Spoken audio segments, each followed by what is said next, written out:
Pollination is the process of how a plant reproduces. Pollination is the process of how a plant reproduces. Some plants can self-pollinate without any help. Some plants can self-pollinate without any help. Pollination is the process of how a plant reproduces.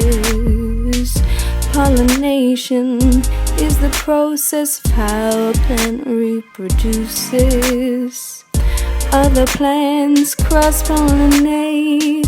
Other plants cross-pollinate.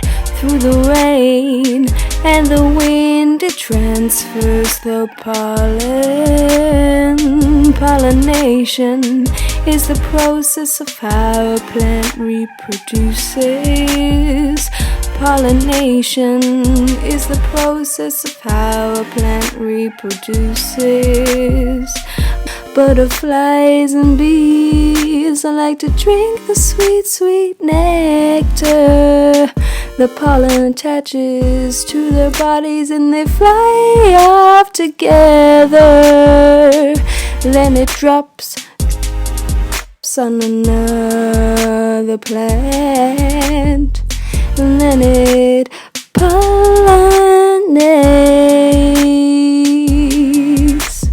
Pollination is the process of how a plant reproduces.